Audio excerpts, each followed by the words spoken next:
তুই ডেলি সকাল 10টার আগে এখানে এসে বসে থাকুস কেন রিদি? এলাকার মানুষ যাইতে আসতে দেখতে পায় তোকে। কথাটি বলে পাশের প্লাস্টিকের ছোট্ট টি টেবিলে নাস্তার ট্রে রাখলেন সুলতানা বেগম। ইয়ারফোন কান থেকে সরিয়ে রিদি মুচকি হাসিতে আড়াল করে বলল, সকালে রোদ লাগাতে বসি আম্মু। সকালে রোদে অনেক উপকার আছে, ভিটামিন ডি পাওয়া যায়। তোদের এখনকার মায়াদের আরও কত ঢং বাইর হইব, বলে সুলতানা বেগম চলে গেলেন। পিছু থেকে মুখ ভেঙচি করে চায়ের কাপ হাতে নিয়ে চমক দিল রিদি। মোবাইলে তাকিয়ে দেখে নিল ঘড়িতে এখন 9:40। এখনই মানুষটি চলে আসবে। রিদি বসে আছে দোতলার বারান্দায়। জায়গাটা অনেক আঁটোসাঁটো। সে রোজ চেয়ার নিয়ে এসে বসে পাশে ছোট্ট একটি প্লাস্টিকের টেবিলে বই রাখে, যেন রোদে বসে পড়তে এসেছে। বারান্দার দুই পাশে 2টা টবে ফুল গাছ আছে, সাদা ফুল ফুটেছে। বারান্দার উত্তর পাশ ঘেঁষে গ্রিলের কাছে এসে থেমেছে পেঁপে গাছ। পেঁপে ফলটা সে পছন্দ করে না, তবে এই গাছটির জন্যই চড়ুর পাখির কিচিরমিচির শোনা যায় ভোরে। তখন ভীষণ ভালো লাগে রিদির। এখান থেকে গ্রামের মূল রাস্তা আর মহামায়া নদী দেখা যায়। বাড়ির উঠানের পরে একটি প্রাচীর, এরপরই রাস্তা। রাস্তার ওপারে মহামায়া নদীটি। সে যেহেতু দোতলার বারান্দায় বসে আছে, তাই এখান থেকে দেখা যায় সবকিছু। এই রাস্তা দিয়ে এসেছে তাদের উপজেলা শহর মহুগঞ্জ থেকে। নদীর নামেই নামকরণ হয়েছে। সে দাদা থেকে শুনেছে মহুগঞ্জ শহরটি নদীর পাড়ে রয়েছে, কারণ নদীপথে আগে বাণিজ্য হতো। উত্তর দিকে তাদের উত্তর মহুগঞ্জ প্রাইমারি স্কুল। তাদের গ্রাম আর মহুগঞ্জ বাজারের মাঝখানে একটি ছোট্ট খাল আছে, তাই ব্রিজের এপাশের এলাকাকে উত্তর মহুগঞ্জ ডাকা হয়। ঘড়িতে ঠিক 9:49। রিদি দেখতে পেল মানুষটিকে। সাদা শার্ট ইন করে পরা, হাত গোটানো, লম্বা কালো চুল, মুখে খোঁচা খোঁচা দাড়ি, চোখে যেন একরকম বিষণ্ণতা অথচ দৃঢ়তার ছাপ। হৃদের হৃদকম্পন বেড়ে যাচ্ছে। মানুষটা কেমন যেন অন্যরকম। আজকাল দেখলেই মনটা ভালো হয়ে যাচ্ছে। কেন এমন হয় হৃদি জানে না, শুধু জানে ওনার ব্যক্তিত্ব, কথা বলার ধরন সবকিছু ভীষণভাবে মুগ্ধ করে হৃদিকে। তিনি বাড়ির ঠিক সামনে চলে এসেছেন, ধীরে ধীরে হেঁটে চলে যাচ্ছেন। হৃদি হিপনোটাইজ হয়ে তাকিয়ে থেকে বসা থেকে কখন যে দাঁড়িয়ে গ্রিলের কাছে চলে গেল টেরি পেল না সে। যতক্ষণ দেখা যায় অহন স্যারকে। সে তাকিয়ে রইল মহাবিষ্ট হয়ে। ক্ষীণকাল পর দীর্ঘশ্বাস ছেড়ে আবার চেয়ারে বসে যায় সে। নিজের নাজুক অবস্থা যেন বুঝতেই পারছে হৃদি। দিনকে দিন ভীষণভাবে মানুষটির প্রতি ঝুঁকে যাচ্ছে সে। এই ঝুঁকে যাওয়া, এই আগ্রহ, এই ভালো লাগার নাম সে কি দেবে? ভালোবাসা? কিন্তু তা কিভাবে সম্ভব? তার পরিবার কি মানবে? এই সমাজ কি মানবে? স্যারের সবকিছু জানলে আত্মস্বজনও তো কথা বলতে পিছু হটবে না। হৃদি রোজকার মতো আজ আবার নিজেকে আচ্ছা করে শাসন করতে শুরু করলো। এসব পাগলামি তার ছাড়তে হবে, বাড়াবাড়ি বন্ধ করতে হবে। এ হয় না, কোনোভাবেই হয় না। উল্টো কলঙ্ক লাগবে। কিন্তু ভাগ্যের কি নির্মম পরিহাস। নিজের সঙ্গে নিজের এত অঙ্গীকার, সন্ধি সব ভেঙে গেল বিকেল 3টায়, যখন স্কুল ছুটি হয়। ঠিক গ্রিলের কাছে এসে দাঁড়িয়ে গেল রীতি। তাকিয়ে রইল উত্তর দিকে নদীর কুল ঘেঁষে দাঁড়িয়ে থাকা বিশালকৃতির কদম গাছটির দিকে। এইটুকুই যে এখান থেকে দেখা যাচ্ছে। এদিকে আসবেন অহন স্যার। হৃদের হৃদয়ে আলোড়ন তোলা মানুষটি। ছাত্র ছাত্রীরা বুকে বই চেপে ধরে, কেউ পিঠের ব্যাগ ঝুলিয়ে যাচ্ছে। হৃদের চোখ কেবল একটি মানুষকেই খুঁজছে। ক্ষীণ সময় পর দেখা গেল মানুষটিকে। হৃদের ঠোঁটের কোণে এক সিলতে হাসি খেলে গেল, কিন্তু মন ভরে দেখতে পারল না। পিছু থেকে বেরসিকে একটা সুর ভেসে এলো, কি দেখতেছি সেভাবে দাঁড়িয়ে? কেঁপে উঠে ফিরে তাকায় হৃদি। মা এসে দাঁড়িয়েছেন পেছনে। নিজেকে দ্রুত সামলে নিয়ে মুচকি এসে বলল, বাচ্চাদের দেখছিলাম, প্রাইমারি স্কুলের জীবন কত সুন্দর। জোয়ান মায়া এত বারান্দায় এসে উকি ঝুঁকি না দেওয়াই ভালো। সারাদিন শুধু বারান্দা আর বারান্দা। আমার ঘরের ভেতর সারাদিন দমবন্ধ লাগে, বলে হৃদি রুমের দিকে চলে গেল। হৃদি যে ভীষণ আজেবাজে নিজের আত্মনিয়ন্ত্রণ হারিয়ে ফেলেছে টের পেল পরের কয়েকদিন। বৃহস্পতিবার সরকারি ছুটি থাকায় পরের 3 দিন হৃদির ভীষণ অস্থিরতায় দিন কাটল। শুক্র শনিবারে তো এমনিতেই ছুটি থাকে। টানা 3 দিন স্যারকে দেখতে পেল না সে। শনিবার ভোরে সে নিজের অজান্তে যেন বারান্দায় গিয়ে বসল। রাস্তা দিয়ে তাকিয়ে রইল আনমনে। একটা কবিতার কথা মনে পড়ল হৃদির। আজ প্রথম কবিতাটির মর্মার্থ অনুধাবন করতে পারল সে। আগে ভাবত এটা কেমন কথা, 1 কোটি বছর হয় তোমাকে দেখি না। মানুষ তো 1 কোটি বছরও বাঁচে না। কিন্তু আজ সে ঠিক বুঝতে পারছে 1 কোটি বছর হতে যে বড়জোর 2-3 দিন সময় লাগে। হৃদি মোবাইলটা বের করে মহাদেব সাহার কবিতাটি গুগলে সার্চ দিল। তারপর পড়তে লাগলো মন্ত্রমুগ্ধের মতো। 1 কোটি বছর হয় তোমাকে দেখি না, একবার তোমাকে দেখতে পাবো, এই নিশ্চয়টুকু পেলে বিদ্যাসাগরের মতো আমিও সাঁতরে পার হব ভরা দামোদর। কয়েক হাজারবার পাড়ি দেব ইংলিশ চ্যানেল, তোমাকে একটিবার দেখতে পাবো, এইটুকু ভরসা পেলে অনায়াসে ডিঙাময়ী কারার প্রাচীর। ছুটে যাব নাগরাজ্যে পাতাল পড়িতে, কিংবা বোমারু বিমান ওড়া শঙ্কিত শহরে। যদি জানি একবার দেখা পাবো, তাহলে উত্তপ্ত মরুভূমি অনায়াসে হেঁটে পাড়ি দেব। কাটা তার ডিঙ্গাবো সহজে, লোকলজ্জা ঝেড়ে মুছে ফেলে যাব যে কোনো সভায় কিংবা পার্কেও মেলায় একবার দেখা পাবো শুধু, এই আশ্বাস পেলে এক পৃথিবীর এইটুকু দূরত্ব আমি অবলীলাক্রমে পাড়ি দেব। তোমাকে দেখেছি কবে, সেই কবে কোন বৃহস্পতিবার, আর 1 কোটি বছর তোমাকে দেখি না। কবিতাতে পড়তে পড়তে হৃদের বুকটায় কেমন যেন চঞ্চন একটা ব্যথা শুরু হলো। শ্বাস প্রশ্বাস বেড়ে গেল, কান্না যেন দলা পাকিয়ে এলো গলার কাছটায়। কবিতার প্রতিটি কথা কি তার মনে সুপ্ত কথা নয়? হৃদি ক্ষণে ক্ষণে অস্থির হয়ে উঠল, যেন ওইক্ষণি পাখির মতো উড়ে চলে যেতে ইচ্ছে করছে মানুষটির বাড়ির চালে, বারান্দায়, জানালার পাশটায়। তারপর নয়ন ভরে দেখবে ওকে। কিন্তু পরের দিন আবার নিজেরই ভার্সিটিতে যেতে হলো তাকে। জরুরি ক্লাস ছিল, পুরো ক্লাসে মনোযোগ নেই। বান্ধবীদের সকল কথা, রসিকতা কিছুই যেন মাথায় ঢুকছে না। সবই যেন সমাবেশে কিংবা ব্যস্ত মাছের বাজারের কথাবার্তা, যেগুলো কানের পাশ দিয়ে চলে যাবে, আলাদা করে গুরুত্ব দিতে হবে না। হৃদয়ের দুপুরে দিকে মনে হলো আজ ভার্সিটিতে না এলে কি এমন হতো। মানুষটা স্কুলে গিয়েছে, সে বারান্দায় বসে থাকলেই দেখতে পেত, কিংবা এখন চলে গেলেও স্কুল ছুটির পর দেখতে পাবে। কিন্তু না, হৃদির ভেতরে কেউ যেন প্রচণ্ড জেদ ধরেছে। ক্লাসে ওয়াজ পাঠিয়েছে সে। তার কথা হলো, একজন মানুষের জন্য তুই ক্লাস বাদ দিবি কেন? তোর বাপ মাকে এজন্য জন্ম দিয়েছে যে পড়ালেখা বাদ দিয়ে অন্যের ছেলেকে দেখতে হবে। এখন পুনরায় ভেতর থেকে বলছে, সে তোর কে হয়? জামাই লাগে? তুই কেন অর্ধেক ক্লাস শেষ করে বাসায় দৌড়াবি তাকে দেখার জন্য? হৃদি প্ররোচিত হয়ে ক্লাসে মনোযোগ দিল। ক্লাস শেষে বিকেলে ফিরল সে। ভার্সিটিতে দৌড়ে বলেই উত্তর মোহগঞ্জ আস্তে আস্তে প্রায় 4টা। সে রিক্সা নিয়ে ফিরছিল। অহন স্যারের বাড়ির ঠিক সামনে এসে কি যে হলো হৃদির, তার ভেতরে সেই যুক্তিবাদী সত্তা আজে বাজে হেরে গেল। কবিতার সেই লাইনের মতো অন্য সত্তা যেন বলে উঠল, একবার তোমাকে দেখতে পাবো এই নিশ্চয়টুকু পেলে। ভাড়া চুকে রিক্সা থেকে নেমে গেল হৃদি। মোবাইলের সেলফি ক্যামেরায় খুবই সচেতনভাবে নিজেকে দেখে নিল সে। পিঠে বইপত্রের ব্যাগ, পরনে ব্লু কালার বোরখা আর মাথায় স্কার্ফ। সে অহন স্যারের বাড়ির রাস্তা দিয়ে ঢুকল। বাড়িটি খুবই শান্ত, নীরব। বাদিকে পুকুর ঘাট, রাস্তায় দুই পাশে নানান প্রজাতির গাছ, উঠানের একপাশে বাগান, বাহারি ফুল ফুটে আছে সেখানে। দেখলেই মনে হয় একজন রুচিশীল মানুষের বাড়ি। বারান্দায় একটা চেয়ারে বসা ছিলেন সাজেদা বেগম, বয়স্ক অসুস্থ মানুষ। তার দিকে আগ্রহী চোখে তাকিয়ে আছেন। গ্রিলটা খুলে সালাম দিয়ে ভালো মন্দ জিজ্ঞেস করল সে। সঙ্গে সঙ্গে পাশের রুম থেকে বের হয়ে এলেন অহন স্যার। কিছুক্ষণের জন্য সবকিছু ভুলে মানুষটির দিকে তাকিয়ে রইল হৃদি। একটা ট্রাউজার আর পাতলা গেঞ্জি পরনে, লম্বা চুলগুলো খানিক এলোমেলো। সাজেদা বেগম তার পরিচয় জিজ্ঞেস করার আগেই অহন স্যার বললেন, আরে হৃদি যে, কি মনে করে এদিকে বসো। হৃদি নাকি, আমি তো চিনতেই পারি নাই, বড় হয়ে গেছে মায়াটা।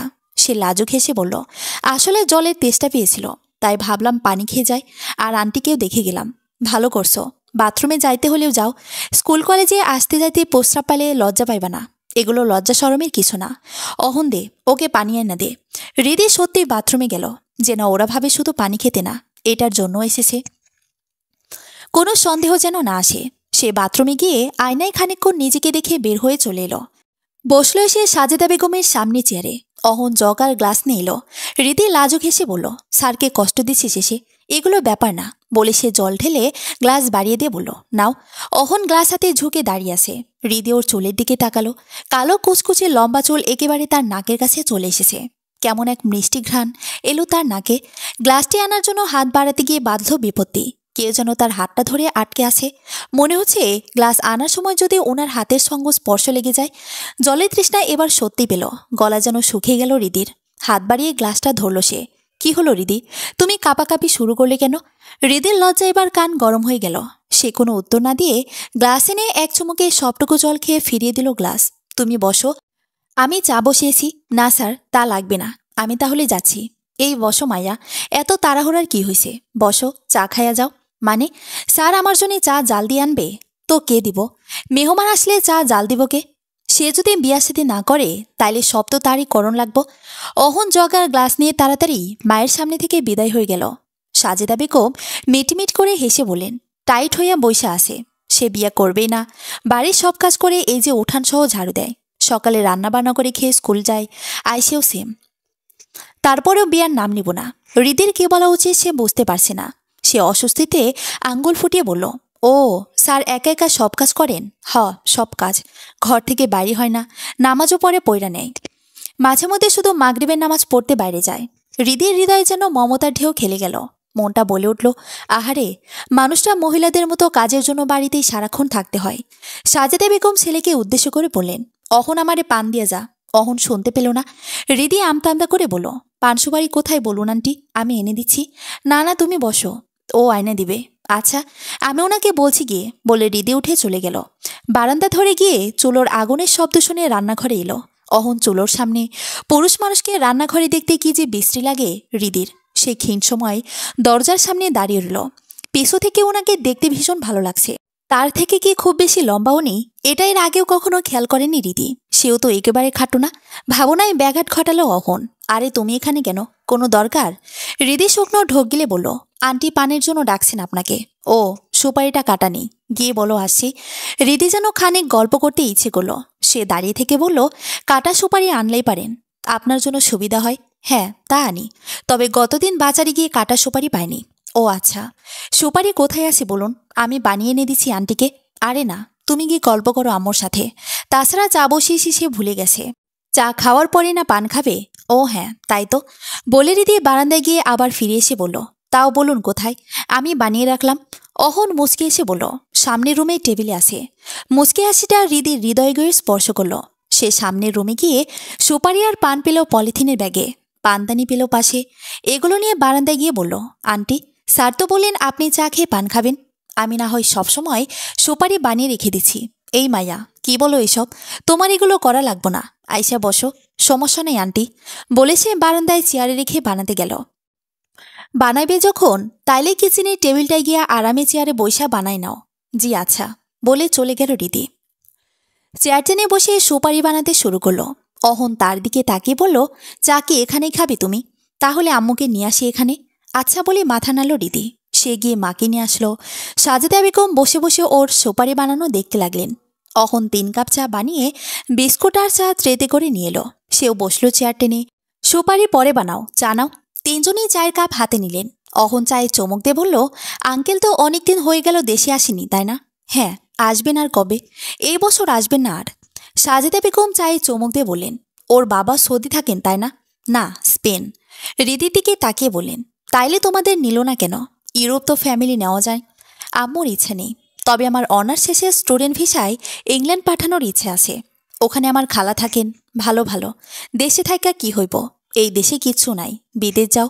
অহন যুক্ত করে দিয়ে মাকে বলল, ওকে তো আমি ইন্টারে থাকতে টিউশনি পড়িয়েছিলাম। তখন একদিন বললাম ইন্টার শেষে IELTS দিয়ে চলে যাক, যেহেতু ফ্যামিলির বাইরে পাঠানোর ইচ্ছা। আন্টি আমাকে বলেছিল, মেয়েটা এখনো অনেক ছোট, অনার্স দিয়ে যাবে। এখন অনার্স দিতে দিতে দেখো বড় হয়ে যাবে। সাজেদা বেগম ধমকের সুরে বললেন, কি যাতা বলিস, বাচ্চা একটা মেয়ে বুড়ো হয়ে যাবে কেন? নিজের চিন্তা কর, চুল পাইকা গেছে, কালার দিয়েও দেখা যায়। হৃদয় ফিক করে হেসে ফেলল। অহন মায়ের দিকে দাঁত কটমট করে তাকালো। সাজেদা বেগম তার দৃষ্টি লক্ষ্য করে বললেন, আমার দিকে এভাবে তাকাবি না, আমি তোর স্কুলের ছাত্রছাত্রী না। এবার হৃদয় খিলখিল করে হেসে উঠল। সাজেদা বেগমও সাথে হাসলেন। একাকী বাড়িতে পুরো দিন একা বসে থেকে তিনি তেমন হাসির উপাদান পান না। চা পানের পর হৃদি তাদের সাথে গল্প করতে করতে সুপারি কেটে দিয়ে বাসায় ফেলল। আসার সময় সাজেদা বেগম খুবই মিনতি করে বলে দিয়েছেন সে যেন মাঝে মাঝে এভাবে তাদের বাড়িতে ওঠে। হৃদিও কথা দিয়ে এসেছে সে যাবে। বাড়িতে ফেরার পর থেকে হৃদি পুরো সন্ধ্যা বিছানায় শুয়ে কাটিয়েছে। সুলতানা বেগম একবার এসে কপালে হাত দিয়েও দেখেছেন অসুখ হলো কিনা। বিকেলে দেরি হওয়ার কারণ সে এসে মাকে বলেছে বান্ধবী একজনের বাড়িতে চলে গিয়েছিল, স্যারের বাসায় গিয়েছে বলে তেমন কিছু হতো না। তবুও হৃদি অতি সাবধান। মায়ের কোনো সন্দেহ আসুক সে চায় না। বান্ধবীর বাসায় গিয়ে ওপরে কোনো বাতাস লাগিয়ে এসেছে কিনা সেটা এখন সুলতানা বেগম বোঝার চেষ্টা করছেন। রাত 9টার দিকে তাকে ঠেলে ঠুলে সুলতানা বেগম খাবার টেবিলে নিলেন। হৃদি চুপচাপ খেয়ে সে শুয়ে পড়ল। ঘুম আসার পূর্ব অবধি পুরো সময়টা সে গুটিসুটি মেরে শুয়ে শুধু অহনের কথাই ভাবছে। বড় ভালো লাগছে হৃদির। বিকেলের প্রতিটি মুহূর্তের প্রতিচ্ছবি তার চোখে ভাসে। হাত থেকে গ্লাস নেওয়ার মুহূর্তে কাঁপাকাঁপি করছো কেন, কথাটি স্মরণ হতে মুখ লজ্জায় লাল হয়ে গেছে। কান দিয়ে যেন গরম ভাব বের হচ্ছে। এসব মধুর ভাবনার ভেতর দিয়ে সে ঘুমে একটা মধুর স্বপ্ন দেখে ফেলল। দেখে বিকেলের মতো সে অহনদের বাসায় আসে। সাজেদা বেগম চা খেতে বসেছেন। সে চা বসিয়েছে গিয়ে তখন হঠাৎ অহন এসে তাকে পিছু থেকে জড়িয়ে ধরে চুলে নাক ডুবিয়ে বলল, হৃদি, তোমার চুল এত এনার্জেটিক্যাল কেন বলো তো, এত লম্বা ঘন কালো। হৃদি মুচকি এসে বলল, ছাড়ুন তো, চুল আবার এনার্জেটিক কি করে হয়? অহন তাকে টেনে নিজের দিকে ঘুরিয়ে কোমর জড়িয়ে ধরে গালে একটা চুমু খেয়ে বলল, এত জানতে হবে না তোমার, ঠিক আছে ছাড়ুন। রান্নাঘর রান্না বান্নার জায়গা, এসব ঢঙের জায়গা না বলে মোসরামুসরি শুরু করেছে। অহন ফিচেল হাসি দিয়ে হাতের বাঁধনও শক্ত করল। হৃদি মোসরামুসরি আরও বাড়িয়ে দিল। এভাবে হঠাৎ ঘুম ভেঙে দ্রুত উঠে বসল হৃদি। গলার কপাল ঘেমে গেছে, শ্বাস প্রশ্বাস ঘন, পানির পিপাসা পেল হৃদির। উঠে গিয়ে পানি পান করে এলো সে। এরপর পুরো রাত এদিক ওদিক পাশ ফিরে কেটে গেল, ঘুম এলো না তার। পরের দিন ঘুম ভাঙল বেলা 11টায়। উঠে মোবাইলের টাইম দেখে সে অবাক হয়ে গেল। কিচেনে গিয়ে মাকে বলল, এত বেলা হয়েছে, আমাকে ডাক দাওনি কেন আম্মা? গতকাল থেকে কি জানি হয়েছে তোর, তাই ভাবলাম ঘুমাক, উঠে বা কি করবি? সে ভেতরে ভেতরে ক্ষুব্ধ হয়ে ব্রাশে পেস্ট নিয়ে বারান্দায় এলো। মেজাজটাই খারাপ হয়ে আসে মৃদির। ওনাকে আজ ভোরে আর দেখা হলো না। এখন সেই বিকেল 3টা অবধি অপেক্ষা করতে হবে। আজ উনি কি পরে এসেছেন? হৃদির ধারণা আজ সাদা শার্ট ইন করে পরে এসেছেন। অহন স্যারের সবকিছু তার মুখস্থ কিনা। উনি একদিন টি শার্ট পরে আসেন, আরেকদিন শার্ট, মাঝে মাঝে পাঞ্জাবি পরেন। হৃদি বাথরুমে চলে গেল, ফ্রেশ হয়ে বের হয়ে নাস্তা করল। এরপর পুরো দিন কাটল একরকম অসহ্য যন্ত্রণায়। কখন 3টা হবে, অহন স্যারের দেখা মিলবে, এভাবে আরও মাসখানেক চলে গেল হৃদির। দিনকে দিন তার মস্তিষ্ক যেন অহন স্যার দখল করে নিচ্ছেন। এক পর্যায়ে সে নিজের সঙ্গে আফসোসি করতে হলো। বুঝতে পারল নিজের কাছে আর মনের নিয়ন্ত্রণ নেই। সে ভীষণ বাজেভাবে এই মানুষটির প্রেমে পড়ে গেছে। তার ব্যক্তিত্বের, গম্ভীর ভয়েসের, সৌন্দর্যের। ঠিক করলো একদিন গিয়ে অহন স্যারের সামনে দাঁড়াবে সে, নিজের ভালো লাগার কথা দম করে বলে দেবে। পরে যা হবার হবে। পরে তিনি প্রকৃতি তার প্রতি সহায় হলো। সকাল 9টা 40-এ অকস্মাৎ বৃষ্টি নেমেছে। হৃদি তখন বারান্দায় চেয়ারে বসে অহন স্যারের অপেক্ষায়। হঠাৎ বহুদূরে মানুষটিকে দেখতে পেল। বৃষ্টিতে ভিজে দ্রুত আসছেন। প্রথমে হাসি পেলে ওর, কিন্তু পরক্ষণে দ্রুত মায়ের রুমে গিয়ে বলল, বারান্দা থেকে দেখছি অহন স্যার বৃষ্টিতে ভিজে দৌড়ে আসছেন। ছাতাটা দিয়ে আসি নাকি আম্মু? উনি পরে তো দিয়ে যেতে পারবে। ও আচ্ছা, তাইলে যা, তাড়াতাড়ি ছাতা দিয়ে আয়। হৃদি ছাতা নিয়ে তাড়াতাড়ি ওড়না ঠিক করে মাথায় দিয়ে বাইরে বের হলো। অহন স্যার তখন একেবারে তাদের বাড়ির গেটের সামনে চলে এসেছে। সে মুচকি এসে বলল, কি অবস্থা স্যার? ছাতা নিয়ে বের হতেন, বুঝিনি হঠাৎ বৃষ্টি চলে এলো। তুমি কোথাও যাচ্ছ নাকি? না, আপনি ছাতার নিচে আসুন। আমাকে বাসায় দিয়ে ছাতা নিয়ে চলে যান। এতদূর এভাবে যেতে পারবেন না। হ্যাঁ, তা ভালো বলেছ। আমার আবার বৃষ্টির পানি মাথায় লাগলেই জ্বর আসে। বলি তিনি গেটের কাছে এসে ছাতা হাতে নিয়ে হৃদির দিকে তাকিয়ে যেন কিছু একটা ভাবছেন। হৃদি ওনার অস্বস্তি টের পেয়ে বলল, ঠিক আছে, আপনি ছাতা নিয়ে চলে যান। আমার মাথায় ওড়না আসে চলে যাচ্ছি। না, তা হয় না, তোমাকে বাড়িতে দিয়ে যাই। বলে ছাতা তুলে ধরলেন। হৃদির ছাতার নিচে আরো ঘনিষ্ঠ হয়ে এলো। দুজন হাঁটতে লাগলো। হৃদি মাথা নয়ে হাঁটছে। স্যারের পায়ে চটি জুতো। উনি সবসময় এরকম জুতোই পরেন। পায়ে জুতার ফিতার সাদা দাগ পড়ে আছে। খুবই স্লোত গতিতে হাঁটছেন। হয়তো জুতো থেকে কাদামাটি পিঠের দিকে উঠে যাবে তাই। হৃদি মনে মনে ভাবছে, এখন কি সেই কথাটি বলার উপযুক্ত সময়? ভাবতে ভয়ে কেমন বুক কাঁপতে শুরু করলো। খানিক এগিয়ে গিয়ে দেখা গেল কেজি গেটের কাছে সুলতানা বেগমও দাঁড়িয়ে আছেন। অহন স্যার গেটের কাছে গিয়ে বললেন, যাও তুমি, আমি ছাতা আসার সময় দিয়ে যাব। তারপর সুলতানা বেগমের দিকে তাকিয়ে সালাম দিতেই তিনি জবাব দিয়ে বলেন, ভেতরে এসে বসে যাও অহন, এসে চা খেয়ে যাও। না আন্টি, অন্যদিন আসবো। আরে আসো, মাথা তাথা মুইসা যাও, স্কুলের টাইম তো আছেই। হৃদয় মায়ের সঙ্গে জোর দিয়ে বলল, হ্যাঁ স্যার, সময় আছে, আসুন ভিতরে। অহন ইতস্ত করে ভিতরে এলো। সুলতানা বেগম মেয়েকে গামছা এনে দিতে বললেন। হৃদয় দ্রুত গিয়ে গামছা এনে দিল। অহন মাথা মুছে ফিরিয়ে দিল গামছা। আসো, ভিতরে এসে বসো। না আন্টি, এখন যাচ্ছি। হৃদি পুনরায় বলল, আসুন না, বসে যান। অহন ভিতরে এলো। তাকে বসতে দেওয়া হলো টিভির রুমের সোফায়। হৃদি দাঁড়িয়ে রইল দরজার কাছে। সুলতানা বেগম ভেতরে গেলেন। তোমার মায়ের কি অবস্থা বাবা? এই তো আগের মতোই। আর হ্যাঁ হৃদি, তুমি ওই দিন গিয়ে তো আর যাওনি। এদিকে আম্মু গিয়ে মায়া লাগিয়ে এসেছে। 2 দিন পর পর তোমার কথা বলে। আর সুপারি কেটে দিয়েছিলে, সেগুলো নাকি অনেক চিকন চিকন হয়েছে। আমার সেরকম হয় না বলে হেসে ফেলল সে। সুলতানা বেগম কিছু বুঝতে না পেরে মেয়ের দিকে তাকালেন। হৃদি আমতা আমতা করে বলল, মাসখানেক আগে একদিন পানির পিপাসা পেয়েছিল। তারপর ভাবলাম তাদের বাড়িতে উঠে খেয়ে যায়। তখন আন্টিও সুপারির জন্য ওনাকে ডাকছিলেন। পরে আমি কেটে দিয়েছিলাম আর কি। ও আচ্ছা, বলিসনি তো আগে, খেয়াল ছিল না। আচ্ছা বাবা, বসো তুমি, আমি চা বানাইতেছি, চা খেয়ে যাবে, বলে চলে গেলেন। অহন হৃদির দিকে তাকিয়ে বলল, বসো তুমি, দাঁড়িয়ে আসো কেন? হৃদি গিয়ে সামনের সোফায় বসল। একবার সে অহনের দিকে তাকিয়ে চোখ ফিরিয়ে নিল। ওর মুখ আজ ক্লিন শেভ। ক্লিন শেভ হৃদি একদম পছন্দ করে না, অথচ এই মানুষটিকে ক্লিন শেভেও দারুণ লাগছে। তবে এটা ঠিক, দাড়ি রাখা ফ্যাশন হলেও দাড়িতে সুন্দর লাগলেও প্রায় মানুষকে সে দাড়ি থেকে ক্লিন শেভে বেশি সুন্দর লাগতে দেখেছে। সে আজ ভালোভাবে আবিষ্কার করলো সেই মানুষদের দলে অহন স্যার আছেন। তা কি অবস্থা তোমার? আর কবে যাবে আমাদের বাড়িতে? আচ্ছা, পরে ভার্সিটিতে যেদিন যাব উঠে আসবো, ঠিক আছে। কিন্তু তুমি আমাকে এত লজ্জা পাও কেন আজকাল? আমি বাঘ না ভাল্লুক? হৃদের লজ্জা যেন আরো কয়েক গুণ বেড়ে গেল। সে মুচকি এসে মাথা নুয়ে ফেলল। মা তো তোমার প্রশংসায় পঞ্চমুখ। এই অল্প সময়ে কি এত প্রশংসা দেখলেন আন্টি?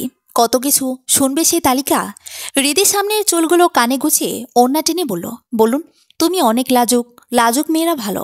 আজকালকার মেয়েদের লজ্জা শরম নাই। তোমার গালের মাঝখানে তিল। এ ধরনের মেয়েরা অনেক লক্ষ্মী হয়। এরা জামাই সোহাগী। আটকে গেল অহন। যেন সে এই শেষের কথা বলতে চায়নি। হৃদে লজ্জায় মাথা নুয়ে আসে। সে এক হাতে কপাল ঘষছে, আর এক হাতে কামিজের কোণের অংশ টেনে অস্বস্তি আড়াল করতে চাচ্ছে। এভাবে অনেকক্ষণ চলে গেল তাদের। হৃদি মোটেও ওর হৃদয়ের কথা বলতে পারল না। বলার কথা সামনে বসে কল্পনা করতে পারল না। ভাবতে তার কপাল গলা ঘেমে যাচ্ছে। প্রকৃতি তাকে যে সুযোগ দিয়েছিল সেটার ইতি টানলেন এসে সুলতানা বেগম। চা নিয়ে এসে টি টেবিলে রেখে অহনকে দিলেন। নিজে নিয়ে হৃদিকেও দিলেন। তিনজনই চায়ে চমক দিল। তারপর ক্ষীণ সময় নীরবতা।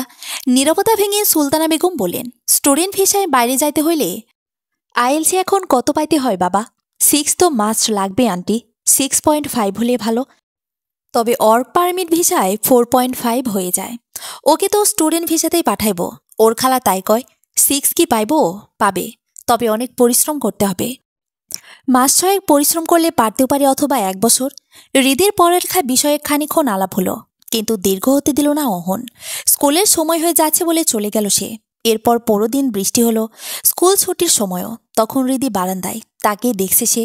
অহন তাদের গেইটের কাছে এসে বাড়ির দিকে তাকিয়ে হৃদিকে দেখতে পেয়ে বলল, ছাতা নিয়ে চলে যাচ্ছি। চলে যান স্যার। অহন চলে গেল। হৃদি তাকিয়ে রইল যতক্ষণ দেখা যায়। পরের 2 দিন শুক্রবার শনিবার ছুটির দিন হৃদির। 2 দিন ভেবে আরও দৃঢ়ভাবে সিদ্ধান্ত নিল, যেভাবে হোক স্যারকে সে মনের কথাটা বলবেই। প্রায় 3-4 বছর থেকে সে একা একা পড়ছে। এভাবে আর কতদিন? সে যে দ্বিধায় পড়েছে। যে সমাজ আর পরিবারকে ভয় পেয়ে আসে, সেই ভয় তো তাকে নিয়ন্ত্রণ করতে পারেনি। রোজে তো একটু একটু করে আরও বেশি ভালোবেসে ফেলেছে মানুষটিকে। এবার মনের কথাতেই তাকে বলে দিতেই হবে। তারপর স্যার রাজি হলে হতে পারে স্যারই সুন্দর কোনো সমাধান বের করতে পারবেন। কিন্তু কিভাবে বলবে? সামনে গেলে তো সে কথাই বলতে পারে না। ফোনে বলা যায়, হোয়াটসঅ্যাপেও মেসেজ দেওয়া যায়। কিন্তু এভাবে স্যারের প্রতিক্রিয়া কী হবে বোঝা মুশকিল। হতে পারে রেগে গিয়ে মেসেজ এনে মাকে দেখিয়ে দিলেন। কথাগুলো তাকে সামনাসামনি বলতে হবে। এটাই ভালো হবে। সে ঠিক করলো রবিবারে ক্লাস শেষে তাদের বাড়িতে যাবে এবং সেখানেই স্যারকে কথাগুলো বলবে। পরক্ষণে আবার মনে হলো সে হয়তো তখন গুছিয়ে বলতে পারবে না, সময় পাবে না। সেক্ষেত্রে কিছু কথা বলে যদি দেখে ওনার প্রতিক্রিয়া ইতিবাচক, তাহলে চিরকুটে বিস্তারিত আছে বলেও দিয়ে আসতে পারবে। তাহলে কি একটা চিঠি লিখে ফেলা দরকার, যেখানে মনের সমস্ত কথা লেখা থাকবে? হৃদির কাছে এই বুদ্ধিটাই ভালো মনে হলো। রাত জেগে একটা চিঠি লিখে নিল হৃদি। অনেকগুলো কাগজ ছিঁড়ে ফেলার পরই এই চিঠিটা গ্রহণযোগ্য হয়েছে হৃদির কাছে। রবিবারে সে ভার্সিটিতে সুন্দর একটা লং ড্রেস পরে গেল। খানিক সাজুগুজু করলো নানান প্রসাধনী নিয়ে। ফেরার পথে 3:30টার দিকে অহনদের বাড়িতে উঠল। অহন তখন স্কুল থেকে ফিরে তার রুমে আরাম করছে। সাজেদা বেগমও নিজের রুমে। সে ওনার রুমে গিয়ে সালাম দিতেই বিছানা থেকে উঠে বসলেন তিনি। আরে রিদি, আসছো দেখতেছি। আসো বসো। সে বিছানায় গিয়ে বসল। তোমার মা কেমন আছেন? ভালোই আন্টি। গত ক্লাসে নাকি অহন তোমাদের বাসায় উঠেছিল। ছাতা নিয়েও আসে। ছাতা না নিয়ে যাওয়ার শিক্ষা হাড়ে হাড়ে টের পাইছি হারামজাদা। তা তুমি আসছো, অনেক খুশি হয়েছি। হ্যাঁ, স্যার বললেন আসতে আরেকদিন। ভাবলাম ছাতাও নিয়ে গেলাম, আপনাকেও দেখা হয়ে যাবে। ভালো করছো। যাও তো দেখো কি করতেছে। চাটা বসাক। হৃদি খুশি হলো। এটাই চাচ্ছিল। সে স্যারের রুমে দরজায় এসে নক দিল। কে? আসো। হৃদি দরজা খুলে দেখে অহন ইয়ারফোন কানে গুজে কিছু দেখছে। ও তুমি আসছো? আমি ভাবলাম পাশের বাড়ি কেউ, বলে সে উঠে বসল। স্যান্টো গেঞ্জি গায়ে ছিল, টি শার্ট পরল। হ্যাঁ, ভাবলাম আন্টিকে দেখে যাব। ছাতা কিন্তু আমি দিয়ে এসেছি। ও, আমি ক্লাস থেকে এলাম এখন, আর ছাতার জন্য আসিনি। ভালো করেছো। বসো আম্মুর কাছে। চা বসাই। হৃদি শুকনো ঢোক গিল। এখনই তার কথাটি বলতে হবে। ভয় পেলে চলবে না। বুক কাঁপছে হৃদির। তবুও সে ইতস্ত করে বলল, আরও একটা কাজে এসেছি। আপনাকে আমার কিছু কথা বলার আছে। অহন খানিকক্ষণ ওর দিকে তাকিয়ে থেকে বলল, তাই নাকি? আচ্ছা বলো। এখানে বলা যাবে? কেউ শুনবে না? না, মায়ের রুম থেকে শোনা যায় না। হৃদি আমতা আমতা করে শুরু করলো। তার কপাল আর গলা ঘেমে গেছে। ওনার আঁচল দিয়ে মুছে নিল সে। অহন তাড়া দিয়ে বলল, কি হলো? তোমাকে এত নার্ভাস লাগছে কেন? কি বলবে বলো? আমি আসলে মুখ দিয়ে আসছি না হৃদির। সে অপারগ হয়ে বলল, আমার কাছে একটা কাগজ আছে। সব সেখানে লেখা আছে, আপনি পড়লেই হবে। পরে কল দিয়ে আমাকে উত্তরটা জানাবেন। অহন অবাক হয়ে তাকিয়ে থেকে বলল, চিঠি? বুঝলাম না, কি বলতে চাচ্ছ? আচ্ছা দাও, আমি দেখে পড়ে জানাবো। হৃদি ব্যাগ থেকে চিঠিটা বের করে বাড়িয়ে দিল। অহন পড়তে শুরু করেছিল। হৃদির হৃস্পন্দন বাড়তে শুরু করলো। সে সাথে সাথেই বলল, আমি এখন যাচ্ছি, অন্যদিন আসবো। বলেই অহনকে কোনো সুযোগ না দিয়েই উঠে সাজদা বেগমের দরজার এসে বলল, আন্টি, আমার একটু এখনই যেতে হবে। আম্মু ফোন দিয়েছে। কি বলো? চা খাইয়া যাও মাইয়া। তোমার মাকে আমার কথা বলো। না আন্টি, অন্যদিন আসবো, এখন যেতে হবে। বলেই একমতো পালিয়ে এলো বাইরে। হৃদি চলে যাওয়ার পর অহন আর চিঠি পড়েনি। আসরের আজান দিয়েছে অনেক আগে, তাই ভাবল হৃদি যখন চলে গেছে তাহলে আর চা বসাতে হচ্ছে না। পুকুর থেকে অজু করে এসে নামাজ শেষে বালিশের নিচ থেকে পুনরায় চিঠি বের করল। স্যার, আপনি এই চিঠি পড়ছেন মানে হলো আমি মুখে এই কথাগুলো বলতে ব্যর্থ হয়েছি। মেয়ে হয়ে জন্ম নিলে বোধ হয় এই একটা সমস্যা, সব কথা মুখে ফুটে বলা যায় না। আমিও কয়েকটা বছর থেকে পারিনি। আমি জানি না আপনি আমার কথাগুলো কিভাবে নেবেন, খারাপ মেয়েও ভাববেন কিনা এটা নিয়ে চিন্তা হয়। তবুও কি করব বলুন, আমি অপারক। আপনি আমাকে প্রায় 1 বছর পড়িয়েছিলেন। প্রতিদিন বাদ আসর নামাজ পড়ে আপনি আমাকে পড়াতে আসতেন। সময়টা নেহাত কম ছিল না। এই সময়টাতে আপনি আমাকে আপনার প্রেমে পড়তে বাধ্য করেছেন। আপনার কাছে পড়তে বসলে আমার এত ভালো লাগতো কেন জানি না। আপনার রাশভারী পৌরুষালী ভয়েস আমাকে ভিতরে কেন এত আলোড়ন তুলতো আমি জানি না। আপনি এসে টেবিলে বসতেন, মাথায় তখনও টুপি থাকতো। টুপিটা খুলে টেবিলে রেখে চুলে আঙ্গুল চালিয়ে ঠিক করতেন।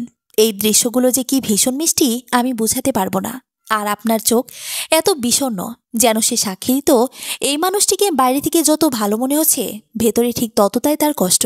আমার ভীষণ মন কেমন করত, ইচ্ছা করতো আপনার কষ্টের ভার আমিও ভাগাভাগি করিনি, আপনার একাকিত্বের সঙ্গী হয়ে যায়। আমি লুঙ্গি পরা পুরুষ মানুষদের পছন্দ করতাম না।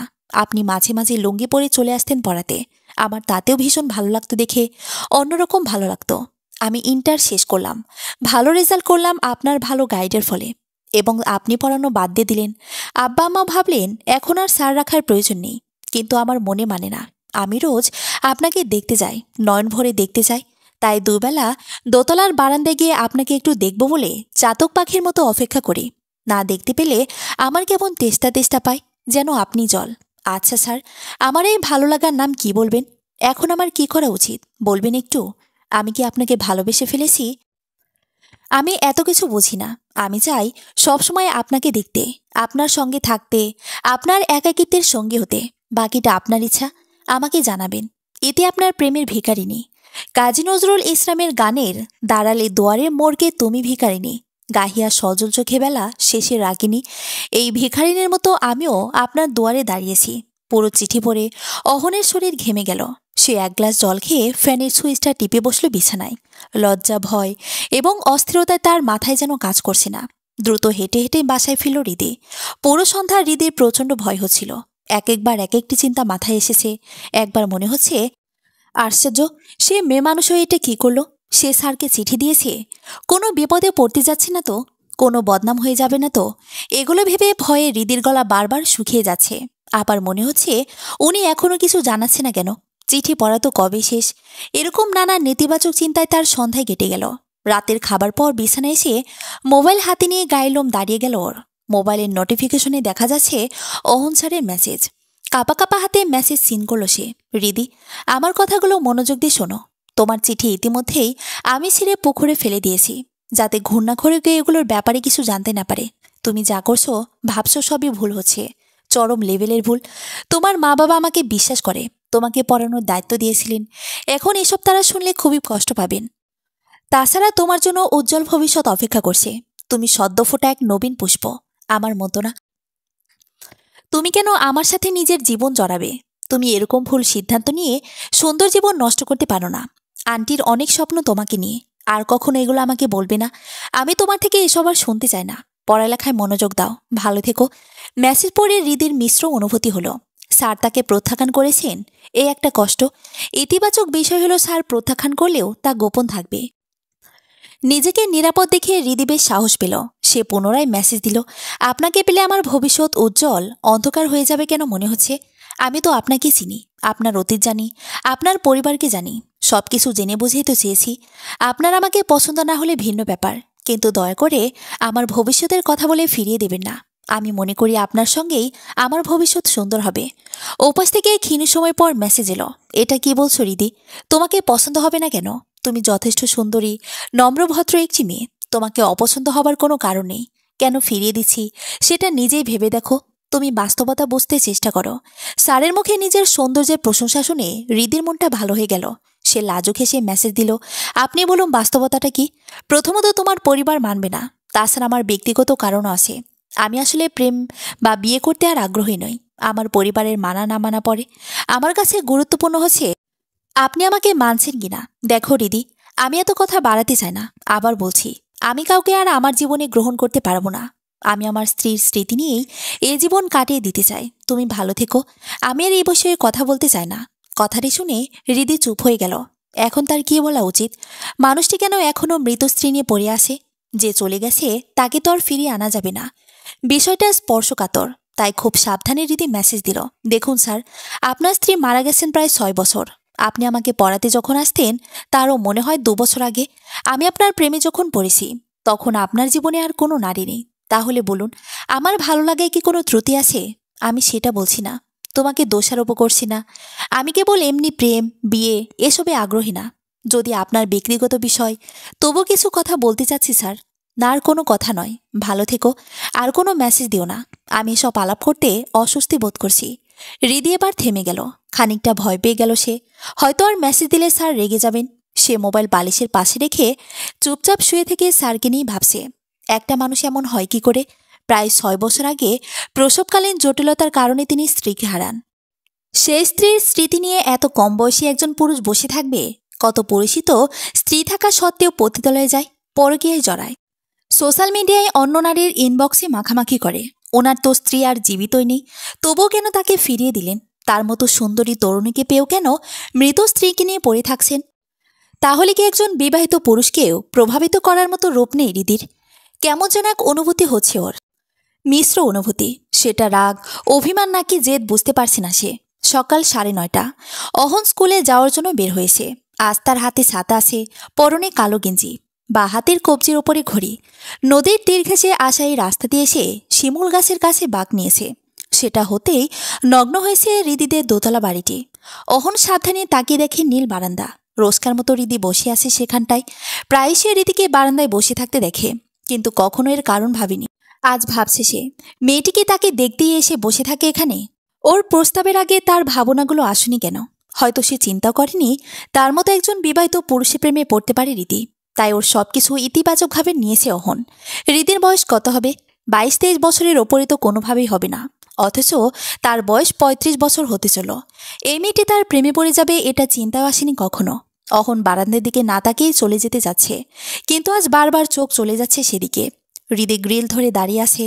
ওর পরনে কমলা রঙের একটি কামিজ, হাত কোনোই অবধি সেটার, মাথার চুল একপাশের কপাল বেয়ে এসে পড়েছে। সে চোখ সরিয়ে নিল। হৃদিদের গেটের সামনে দিয়ে খানিকটা দ্রুতপদে সে চলে গেল। আজ হৃদিকে একটু বেশি কি সুন্দর লাগলো তার কাছে।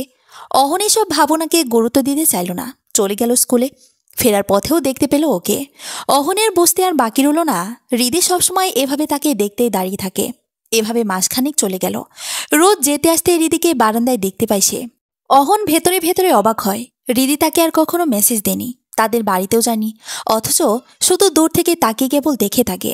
আরও সপ্তাহখানেক পর এক শুক্রবার রাতে হঠাৎ তাকে অবাক করে দিয়ে হৃদির মেসেজ এলো, কেমন আছেন স্যার? সে দ্বিধায় পড়ে গেল। রিপ্লাই কি দেবে? সে তো শেষ দিন বলেছিল আর তাকে মেসেজ না দিতে। এখন সে রিপ্লাই দিতে যাবে কেন? মোবাইলটা বালিশের পাশে রেখে চোখ বুজে রইল। নানান ভাবনা মাথায় ঘুরতে শুরু করলো। তার কি রিপ্লাই দেওয়া উচিত? মেয়েটি তো এরপর আর এতদিন মেসেজ দেয়নি, ভদ্রতা থেকেও তো কথা বলা যায়। সে ফোন হাতে নিয়ে রিপ্লাই দিল, তবে খানিকটা গাম্ভীর্যের সুরে, হ্যাঁ ভালো আছি, কিন্তু মেসেজ কেন দিয়েছ? কোনো জরুরি প্রয়োজন? ওপাশ থেকে এবার ভয়েস রেকর্ড এলো। সে অবাক হয়ে ইয়ারফোন কানে গুজে প্লে করলো। জরুরি কিছুর জন্য মেসেজ দেনি, শুক্রবার তো। আজ 2বার কেউ আমাদের বারান্দার দিকে বারবার তাকিয়ে আমাকে দেখেনি বলে মিস করছিলাম বলে ফিক করে হাসলো হৃদি। অহন অবাক হয়ে গেল ভয়েস শুনে। হৃদি হেসে হেসে ইয়ারকে সুরে কথা বলছে। শেষ দিকে স্পষ্ট হাসলো। সে বারান্দায় তাকিয়ে রোজ 2 বেলা ওকে দেখে মানে? হৃদি এরকম ইয়ারকে করে কথা বলতে পারে সে ভাবতে পারেনি। সে তো ওদিকে তাকায় না। হঠাৎ চোখ চলে যায়। আবার চোখ ফিরিয়ে নেয়। মেজাজটা খারাপ হয়ে গেল তার। সে রিপ্লাই দিল, তুমি তো খুব বেয়াদব মেয়ে। আমি তোমার দিকে তাকাই মানে? আর হাসছো কেন? মনে রাখবে, আমি তোমার টিচার, তোমার এলাকার স্কুলের শিক্ষক। তুমি নিজেই বারান্দায় এসে বসে থাকো। আমি এগুলো পছন্দ করি না। পুনরায় ভয়ে ছিল, কি আমি বেয়াদব? আপনি গালাগাল করছেন একটা যুবতী মেয়েকে। আর আমি আমার বারান্দায় দাঁড়িয়ে থাকলে অসুবিধা কি? আমি রোদ পোহাই, প্রকৃতি দেখি, তাতে আপনার কি? আমি রোজ দাঁড়িয়ে থাকবো। তুমি আমাকে মেসেজ দিও না আর। তুমি তোমার বারান্দায় দাঁড়িয়ে থাকো। আমার কি? পুনরায় ভয়ে যেল, দিলাম না আর আপনাকে মেসেজ। বারান্দার দিকে বারবার তাকিয়ে ছাত্রীকে দেখা যায়। আবার প্রেম করলে অসুবিধা? অহন পুনরায় ওর কথাগুলোর সাথে হাসির আভাস পেল। মেয়েটি তার সাথে মজা করতে শুরু করেছে। আর কোনোদিন ওই বারান্দার দিকে তাকানো যাবে না। সে আর মেসেজেরও রিপ্লাই দিল না। এরপর বেশ কয়েকদিন সে স্কুলে যেতে আসতে বারান্দায় একবার ওকে দেখে চোখ ফিরিয়ে দ্রুত বাড়িটা পেরিয়ে চলে যায়। এভাবে মাসখানেক চলে গেল। হঠাৎ সে কিছুদিন থেকে লক্ষ্য করে হৃদি আর বারান্দায় আসে না। আগে 2বার এলেও এখন একবারও আসে না। এভাবে গুনে গুনে 3 দিন চলে গেল। হৃদির দেখা পাওয়া যায় না। একবার মনে হয় কোনো অসুখ বিসুখ হলো না তো ওর। আবার মনে হয় কোথাও বেড়াতে গেল নাকি। রাস্তা দিয়ে যাওয়ার সময় তাও মনে হয় না। কেসি গেট খোলা দেখা যায়। বারান্দায় দড়িতে হৃদির ভেজা কাপড় ঝুলে থাকতে দেখা যায়। এতদিনে হৃদির সকল কাপড়ের রং মুখস্থ হয়ে গেছে তার। সে বুঝতে পারে ও বাড়িতেই আসে, কিন্তু বারান্দায় আসে না। হয় অসুস্থ, নয়তো এমনিতেই আর আসে না। তার কি ওদের বাড়িতে যাওয়া উচিত? গিয়ে কি বলবে সে? হৃদি বারান্দায় কেন আসে না? এটা তো বলা যায় না। নিজ থেকে মেসেজ দিতেও অস্বস্তি বোধ করছে। এভাবে আরো দিন কয়েক যেতেই সে অস্থির হয়ে উঠল। একদিন রাতে রীতিমতো ছটফট করতে শুরু করলো অহন। সিদ্ধান্ত নিল মেসেজ দেবে। সে মোবাইল বের করে মেসেজ দিল, তোমাকে আজকাল দেখা যায় না, অসুস্থ নাকি? মেসেজ সিন হলো না। দুটো চিহ্ন দেখালেও সেটা সবুজ হলো না। অহন ভেতরে অস্থিরতা নিয়ে অপেক্ষায় রইল। বিরক্তিকর এই অপেক্ষায় রাত 2টা পেরিয়ে হলো 3টা। তবুও মেসেজ সিন করেনি হৃদি। ঘুম এলো তার একটু পরে। আছে ফজরের নামাজও পড়তে পারল না। ঘুম ভাঙল সকাল 8:30টায়। উঠে মোবাইল হাতে নিয়ে দেখে হৃদির মেসেজ, আমি আর বারান্দায় যাব না ঠিক করেছি। আপনি রোজ কষ্ট করে নিজেকে ধরে বেঁধে মাথা নুয়ে আমাদের বাড়ির সামনে দিয়ে যান। এর থেকে আমার বারান্দায় না দাঁড়ানোই ভালো। আপনার মনের উপর আর ঘাড়ের উপর চাপ পড়ুক আমি আর চাই না। অহন হাঁপ ছেড়ে বাঁচল। তার মানে অসুখ বিসুখ হয়নি ওর। কিন্তু গায়ে খুব লাগলো কথাটাতে। সে রিপ্লাই দিল, আমি কষ্ট করে মাথা নুয়ে যাব কেন? আমার এদিক ওদিক তাকানোর অভ্যেস নেই। মেসেজটি দিয়ে সে ব্রাশে প্রেস নিয়ে বাথরুমে চলে গেল। ফ্রেশ হয়ে এসে বের হয়ে হৃদির মেসেজ পেল। না তাকালে জানলেন কিভাবে আমি বারান্দায় যাই না? কেন? আমি কি কানা? একবার হলেও তো চোখ যায়। তাকেও বারান্দায় না গেলে আপনার মেসেজ দিয়ে খবর নেওয়ার কি আছে? অহন চুপ করে থেকে ক্ষীণ সময় পর মেসেজ দিল, এমনি। ভাবলাম অসুখ বিসুখ হলো কিনা। একটা কথা বলি, কি? এভাবে কি একটা জীবন চলে? আন্টির জন্য হলে তো আপনার বিয়ে করা দরকার। হ্যাঁ মানলাম, আগের স্ত্রীর স্মৃতি ভুলতে পারছেন না, অন্য মেয়ের কথা ভাবতে পারছেন না। কিন্তু নিজে একদম মনের দরজা বন্ধ করে বসে থাকলে কি আগ্রহ তৈরি হবে? আপনি ধীরে ধীরে কথা বলতে হবে, মিশতে হবে। দেখবেন নতুন করে স্বপ্ন আসবে, ভালো লাগা তৈরি হবে। জানি অনাধিকার চর্চা হচ্ছে, ছোট মুখে বড় বড় কথা বলে ফেলেছি। আমার কোনো ভুল হলে দুঃখিত। বাবা, তুমি অনেক বড় হয়ে গেছো মনে হচ্ছে। যাই হোক, আমি আগে বলেছি, আমার স্ত্রীকে ছাড়া আর কোনো মেয়েকে আমি ভাবতে পারি না। আমার স্ত্রীও কিন্তু চাইবে না ওনার মৃত্যুর পর আপনার মতো একজন ইয়াং মানুষ অবিবাহিত থাকুক, জীবনটা এভাবে কাটিয়ে দিক। উনি নিশ্চয়ই চাইবেন আপনি সুখে শান্তিতে থাকুন। তাছাড়া কতদিন এভাবে স্কুলে শেষে আবার নিজেও রান্নাবান্না করবেন? আপনি ঘুম থেকে উঠে ফ্রেশ হয়ে গোসল করে টেবিলে খাবার পেতে চান না? সন্ধ্যায় কেউ আপনার জন্য চা নিয়ে এসে পাশে বসুক চান না? ভেবে দেখুন কত সুন্দর হতে পারে আপনার জীবনটা। ভালো থাকো, আর কোনো কথা নয়। আমি মেসেজ দিয়েছিলাম অসুস্থ কিনা জানতে, আর কোনো কথা নেই আমার, বলে সে ডাটা অফ করে দিল। মেয়েটি তার মাথা নষ্ট করে দেবে মনে হচ্ছে। ক্ষীণ সময় পর পুনরায় ভাবে, সত্যি তো তার দিন দিন কেমন চিন্তাভাবনা পাল্টে যেতে শুরু করেছে। যেন নতুন কোনো অনুভূতি তৈরি হচ্ছে হৃদিকে ঘিরে। এই ভাবনাগুলো মাথায় আসতেই তার মনে নতুন একটা ভয় বাসা বাঁধতে শুরু করলো। এই ভয় দূর করতে আর মাথা থেকে হৃদির চিন্তা সরাতে মোবাইল রেখে চলে গেল সে রোজকার কাজকর্মে। ভোর 9:30টায় হৃদি ছাদে চলে এলো। কিছুক্ষণ থেকে এরকমই করছে সে। কখন স্যার এদিকে আসবেন সেই অপেক্ষায় পায়চারি শুরু করলো। মিনিট 5 পরে শিমুল গাছের নিচ দিয়ে অহনকে আসতে দেখেই ছাদের দেয়ালের পাশে বসে গেল সে। শুধু চোখটা বের করে তাকিয়ে রইল। আসারের পরনে ব্লু কালার টি শার্ট আর জিন্স, বেশ লাগছে দেখতে। কাছাকাছি আসার পর হৃদি স্পষ্ট দেখতে পাচ্ছে অহন স্যার বারবার বারান্দার দিকে তাকাচ্ছেন। বেশ মজা পাচ্ছে হৃদি। স্যার কি তার প্রতি খানিকটা দুর্বল হতে শুরু করেছেন? নিশ্চয়ই তাই। হৃদি অনুভব করতে পারে সেটা। মাথায় দুষ্টুমি চাপল ওর। হোয়াটসঅ্যাপে মেসেজ দিল সে, এত দেখার মন চাইলে বিয়ে করে নিন, সারাদিন নয়ন ভরে দেখতে পারবেন। আমারও আর মায়ের বকা শুনে বারান্দায় বসে থাকতে হবে না। অহন পকেট থেকে মোবাইল বের করেছে। ও এখান থেকে দেখতে পাচ্ছে সেটা। মোবাইল হাতে নিয়ে মেসেজ সিন করে পুনরায় ঘুরে বারান্দার দিকে তাকালো। কাউকে দেখতে না পেয়ে রিপ্লাই দিল, এসব ফাইজলামো কথাবার্তা আমি পছন্দ করি না দিদি, কিন্তু আমার তো খুব পছন্দ। প্রিয় মানুষের সাথে একটু ফাইজলামো না করলে হয়? আমি তোমার স্যার, বুঝে শুনে কথা বলো। এত স্যার স্যার করবেন না।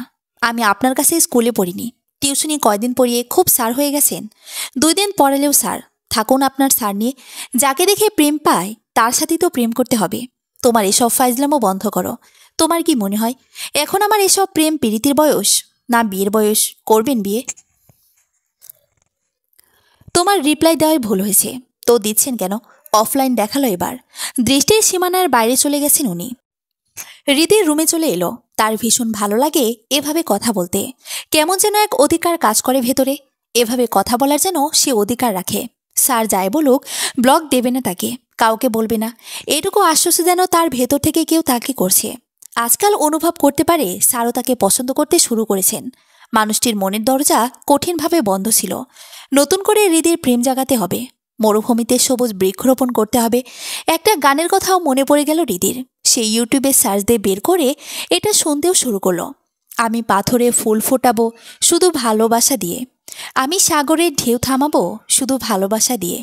গানের লিঙ্কটি অহনের হোয়াটসঅ্যাপে পাঠিয়ে দিল সে। এরপর পুরো দুপুর একা একা এই গানটি গুনগুন করে গিয়ে কাটল হৃদির। বিকেলের দিকে তার মাথায় দুষ্ট বুদ্ধি এলো। অহন স্যার যখন তাকে পড়াতে এলেন তখন সে নতুন মোবাইল পেল। স্পেন থেকে একজন দেশে এলে তার কাছে দিয়ে পাঠান বাবা। সে মোবাইলের সমস্ত কিছু স্যারের মাধ্যমে পরি করতে হয়েছিল। মোবাইলের কিছুই বুঝতো না হৃদি, মা সেটা জানেন। তাই সে গিয়ে সুলতানা বেগমকে বলল, আম্মা, আমার ফেসবুকটাই কি জানি হয়েছে, ঢুকতে পারছি না, কিছুতেই কিছু হচ্ছে না। তুমি একটু অহন স্যারকে কল দিয়ে বলো না ক্লাস থেকে ফেরার পথে আমাদের বাসায় উঠতে। সুলতানা বেগম রান্নাঘরে ছিলেন। ধমকের সুরে বললেন, ভালো হয়েছে, ফেসবুক গেছে, মোবাইলও যাক। সে কাঁদো কাঁদো গলায় বলল, এমন করো না তো আম্মু, কাল রাত থেকে এমনিতেই ঢুকতে পারতেছি না, দাও না একটা কল। তো তুই দে, আমাকে বলতেছিস কেন? আমি বললে কি উনি আসবে? আর স্যারকে আমি কিভাবে বলবো আমার ফেসবুক ঠিক করতে এসে দিতে? বাবা এটা দেখি আবার বুঝিস। দাও না আম্মু, তুমি এখন সুযোগ পেয়ে লেগে গেছো, দে কল ধরিয়ে দে, তোর জ্বালায় আমি আর বাঁচি না। হৃদি মুচকি এসে স্যারকে মায়ের সাথে কথা ধরিয়ে দিল। সুলতানা বেগম কথা বললেন অহনের সাথে। সে আসবে বলায় 3টার আগে হৃদি নিজ হাতে নুডলস বানালো অহনের জন্য। গোসল করে সাজগোজ করে ভালো জামা কাপড়ও পরল সে। 3:30 বাজতেই সে বারান্দায় না গিয়ে মনে মনে অপেক্ষা করতে শুরু করলো। ঠিক 3:40-এ তাদের দরজায় নখ পেয়ে দ্রুত পায়ে এগিয়ে গেল হৃদি। খুলে দিল দরজা। অহন দাঁড়িয়ে আছে। কি সুন্দর লাগছে দেখতে। মধ্যবয়সী পুরুষ মানুষদের সৌন্দর্যটা অন্যরকম হয়, সেটাই বুঝি প্রেমে পড়ল হৃদি। কি হলো, সরে দাঁড়াও। জি আসুন। অহন গিয়ে সেটিং রুমে বসে পড়ল। কি হয়েছে তোমার ফোনে, দেখে আনো। হৃদির সামনে দাঁড়িয়ে গিয়ে নরম গলায় বলল, এত তাড়াহুড়ো করছেন কেন? দেখবেন পরে। আমি আপনার জন্য নিজ হাতে নুডলস বানিয়েছি, নিয়ে আসি, বসুন। না, আমি কিছু খাবো না এখন, আম্মু অপেক্ষা করবে। ভাত খেতে তো বলছি না, বসুন আসছি। না বলছি তোমাকে, আমি শুধু আন্টির কল পেয়ে এলাম। ও আচ্ছা, আপনি কি তাহলে বালতি সামার্কা পিঠদের বিশ্বাস করতে শুরু করেছেন নাকি? খাবারের সাথে কিছু মিশিয়ে আমি জাদু করব না, এতটাও ছ্যাঁচড়া মেয়ে হৃদি নয়। শেষের কথাটি শুনে চুপ হয়ে গেল অহন। হৃদি গিয়ে ট্রেটে করে চা এবং নুডলস নিয়ে এসে বসল। সুলতানা বেগম শুয়ে পড়েছিলেন। তিনি উঠে এসে ভালো মন্দ কথা বলে গেলেন। হৃদি পাশে বসে অহনের সাথে নুডলস খেলো, চা খেলো। তার ভীষণ ভালো লাগছে, মানুষটাকে আপন কেউ লাগছে। নুডলস আর চা শেষ করে অহন বলল, আমি উঠলাম তাহলে। হৃদি ভ্রু কুঁচকে তাকিয়ে বলল, আমার মোবাইল দেখা তো এখনো বাকি। অহন ওর দিকে তাকিয়ে নিচু গলায় বলল, আমি ভালো করে জানি এটা তোমার নাটক ছিল। হৃদি ফিক করে হেসে ফেলল। তারপর নিজেকে সামলে নিয়ে বলল, আর একটু বসুন না, বেশি বাড়াবাড়ি করে ফেলছো। আন্টি কিন্তু সবই বুঝবে। কেউ কিছু বুঝবে না। আমি উঠলাম বলে অহন উঠে দাঁড়াতেই হৃদয়ের পথ আগলে ভীষণ অধিকার নিয়ে গাল ফুলিয়ে দাঁড়িয়ে বলল, যেতে দেব না। কি পাগলামো শুরু করেছ, আন্টি দেখে ফেলবে এসে। তাহলে বলুন, আজ রাতে আপনি খাওয়া দাওয়া শেষে ফ্রি হয়ে কল দেবেন, আমরা প্রতিদিন রাতে ফোনে কথা বলবো। ইস, কি সে ভালো লাগবে। অহন দাঁত কটমট করে তাকিয়ে ওকে ঠেলে সরিয়ে রুমের বাইরে গিয়ে বলল, আন্টি কোথায়? আমি যাচ্ছি। উনি রান্নাঘর থেকে বললেন, আচ্ছা বাবা, কষ্ট করলে এসে। না আন্টি, সমস্যা নেই, বলে সে চলে গেল। হৃদয় ভীষণ মন খারাপ হলো। সে তাড়াতাড়ি দোতলার বারান্দায় গিয়ে তাকিয়ে রইল অহনের দিকে। ও তাকে ঠেলে সরিয়ে চলে গেছে বলে চোখো জলে এখন ঝাপসা হয়ে এলো। অহন গেটের বাইরে গিয়ে কিছু ফিরে বারান্দায় তাকায়। চোখে চোখ পড়ল তাদের। হৃদয় ছেলে মানুষের রাগ দেখিয়ে চলে এলো বারান্দা থেকে। যেন তার এই রাগে অহনের অনেক কিছু যায় আসে। সে ওর রাগ ভাঙাতে ছুটে আসবে, কিন্তু কিছুই হলো না। হৃদি মন খারাপ করে বিছানায় পড়ে রইল সন্ধ্যা অবধি। হৃদির চোখকে খানিক ভেজা ছিল, নিশ্চয়ই তাই। চোখে চোখ পড়ার পর ও চলে যাওয়া আর দৃঢ় করল এই সম্ভাবনাকে। অহন ক্ষীণ সময় রাস্তায় দাঁড়িয়ে রইল। তার মনটা কেমন বিষণ্ণ হয়ে গেল। মেয়েটি পাগলামি করছে ঠিক আছে, তাই বলে কান্নাকাটির পর্যায়ে চলে গেলে সে অনড় থাকবে কি করে? সে তো ঠেলে বের হয়ে এসেছে যেন হৃদি প্রশ্রয় পেয়ে বাড়াবাড়ি আরও বাড়িয়ে না দেয় তাই। মনে এই ক্ষীণ খচখচ নিয়ে এ বাড়িতে চলে এলো। এসে তার মায়ের রুমেও গেল না, কাপড়ও চেঞ্জ করল না। বিছানায় বিষণ্ণ মনে পড়ে রইল। হৃদির চেহারা বারবার চোখে ভাসে, ওর সুবাস নাকে আসে। আজ যখন দরজা খুলে দিয়ে দাঁড়ালো, ওকে দেখে অহনের হৃদয় কেমন অদ্ভুত শিহরণ জেগে উঠল। কেমন অদ্ভুত এক ভুবন ভুলানো ভালো লাগা, যেন বহুদিন পর বদ্ধ ঘরের দক্ষিণা দুয়ার সে খুলে দিয়েছে। সেদিক থেকে হুড়মুড় করে ঢুকছে শীতল হাওয়া। ওর পরনে ছিল কোটি গাউন। কালো গাউনটির মাঝখানে শিউলের মতো ছোট ছোট ফুল। কোটি খানিকটা ছাই কালারের কাছাকাছি। খোলা চুলগুলো একপাশের গাল বেয়ে সামনের দিকে এসে পড়েছে। ঠোঁটে রক্তাভ পাতলা লিপস্টিক। ভ্রুর মাঝখানে লাভের মতো ছোট্ট একটা কি যেন ছিল, সেটা নাম জানে না অহন। মেয়েটিকে কি যে মিষ্টি লেগেছে। ক্ষীণ সময়ের জন্য তাকে বাস্তবতার জটিল সমীকরণ ভুলিয়ে ফেলেছিল। মন্ত্রমুগ্ধ হয়ে তাকিয়ে দেখেছিল সে। আবার যখন ও চা নিয়ে এসে পাশে বসলো, কি অদ্ভুত ছন্দময় ভঙ্গিমায় বসে চা খেলো। কি আভিজাত এক ভাব সে বসায়, চা খাওয়ায়। অদ্ভুত এক মিষ্টি সৌরভ যেন ছড়িয়ে পড়েছিল কামরা জুড়ে। এই বোকা মেয়েটি তাকে কেন ভালোবাসে, কি ভেবে ভালোবাসে? সে কি ওর ভালোবাসার যোগ্য? অহন কতদিনে বা এমন রূপবতীর প্রেমের আহ্বান ফিরিয়ে দেবে? সে তো মহাপুরুষও না। একবার যদি মেয়েটিটাকে ভুল করে সাড়া দিয়ে দেয়, কি হবে এর ভবিষ্যৎ? হৃদির পরিবার মানবে? হয়তো তার একটি ভালো চাকরি আছে, জায়গার সম্পত্তি আছে, শিক্ষিত ছেলে সে, তবু তো বিপদ নেই। পরিবারের পাশাপাশি সমাজ ও আত্মীয় স্বজনও তো মানবে না। এসব ভাবতে ভাবতে সে এক অদ্ভুত ঘড়ির ভিতর চলে গেল। আসরের আজান তাকে বাস্তবে ফিরিয়ে আনলো। উঠে বসল সে, মায়ের রুমে গেল। কথাবার্তা সেরে তাড়াতাড়ি হালকা নাস্তা দিল তাকে। সেও খেয়ে নামাজ পড়ে নিল। বিক্ষিপ্ত মনকে স্বাভাবিক করতে সে আজ বাইরে বের হলো। হাঁটলো এদিক ওদিক, গিয়ে বসল মহুমায়া নদীর তীরে।